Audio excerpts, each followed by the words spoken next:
Hello everyone, good morning. আশা আপোনালোক সকলো ভালে আছে আৰু আজি মই এতিয়া ভিডিওটো বৰ্তমান আৰম্ভ কৰিছো ৰাতিপুৱা সময়খিনিৰ পৰা। এতিয়া বাজিছে প্ৰায় 10টা মান বাজিছে আৰু মই ফালে ৰ'দত কাপোৰ মেলি ললো আৰু হেফালে পেহিয়ে কাহি বাতি আছে মোক চাই আছে আৰু লগক না আজি 15 প্ৰায় 15 মানে 20 দিন মানে হ'বলৈ হ'ল মোৰ সৰ্দিটো একেবাৰে ভাল নাই হয়তো আপোনালোকৰো নিশ্চয় হৈছে আৰু আমাৰ ঘৰত মোৰ হৈ আছে আমাৰ পাপাৰ হৈ আছে আৰু বুমনৰ কাহ অলপ হৈ আছে কিয় জানো বতৰটো সলনি হৈছে কাৰণে নেকি এনেকুৱা হৈ আছে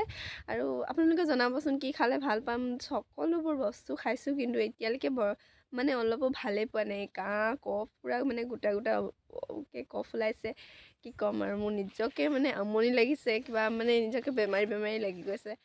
যিহেতু আজি শনিবাৰ আৰু কাইলৈ হৈছে দীপাৱলী আৰু সকলোৱে নিজৰ ঘৰত যা যোগাৰ কৰি আছে চাগে আৰু মইতো কৰিবলৈ সময় পোৱা নাই এই ল'ৰাৰ লগত লাগি এইফালে মানে যি কাম ওলাই থাকে এটা নহয় এটা আৰু এতিয়া বৰ্তমান মোৰ কাপোৰ চিলাব আছে যাওঁ এতিয়া কাপোৰ চিলাওঁ আৰু ভাবিলোঁ মই ৰাতিপুৱাতে আজি ব্লগটো ষ্টাৰ্ট কৰোঁ যি হওক যি নহওক পিছৰখিনি পিছৰ কথা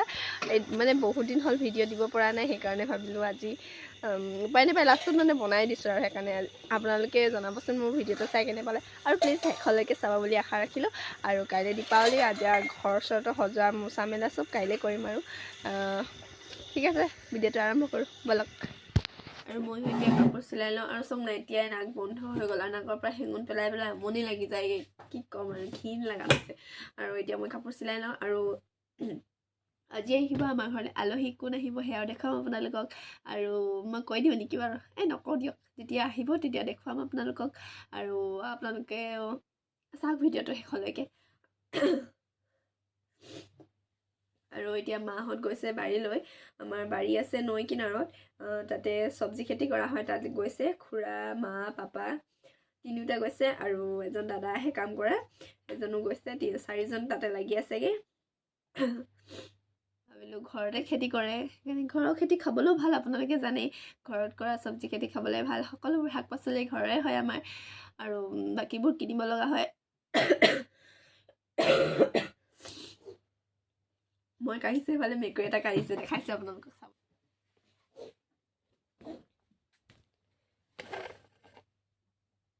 এইটো চাওকচোন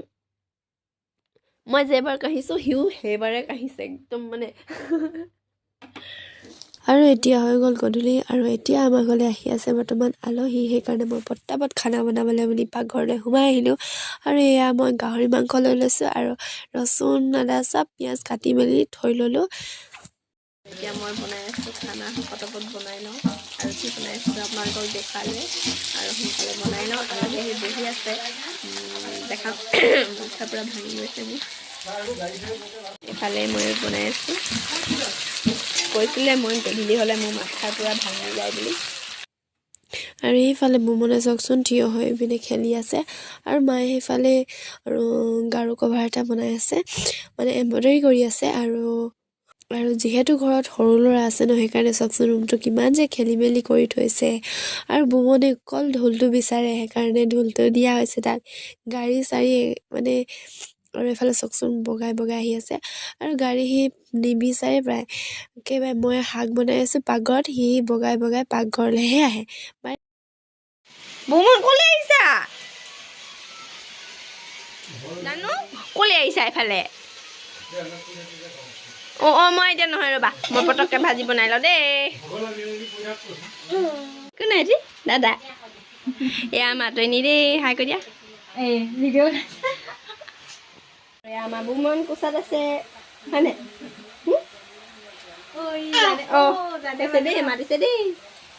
আৰু মই এইফালে বনাই আছোঁ আৰু এইফালে আমাৰ খাবলৈ ৰেডি হৈ গ'ল আৰু বাঢ়ি ল'লোঁ এয়া সকলোৱে বহি আগতীয়াকৈ খালেই মইহে খাবলৈ পোৱা নাছিলোঁ যিহেতু বুমনক লৈ আছিলোঁ সেইকাৰণে মই লাষ্টত খাব লগা হৈছে লাষ্টত মানে লগতে খালোঁ খাইতো লগতে উঠিলোঁ কিন্তু দেৰিকৈ বহিলোঁ আৰু চবেই খাই আছে আৰু ময়ো এতিয়া খাই লওঁ আৰু খাই বৈ আজৰি হৈ আহিলেও ফটকা ফুটাবলৈ মানে আমাৰ বেটাৰ ককায়েক মানে এওঁ লৈ আহিছিলে ফটকা পূৰা সেইফালে পেহীয়ে ফুটাব লৈছে আৰু এফালে বেটাই আদা ডালকে মানে আকৌ আহিবা দেই ভণ্টি Abinash bye bye Abinash bye bye দিয়া আকৌ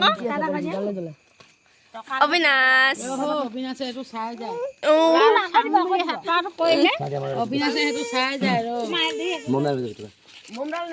জি যায়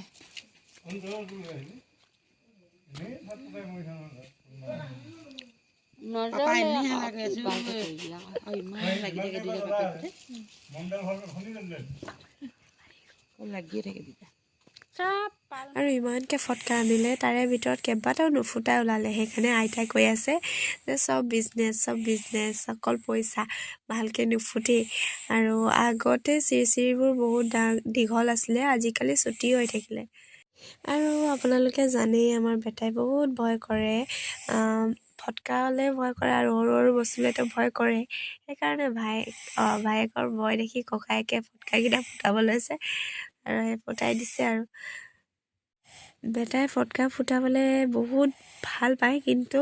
ভয়তে সি ফটকা নুফুটাই ককায়েকক ফুটাবলৈ দিছে আমাৰ বেটাই এইফালে টোপনি গুচি গ'লগৈ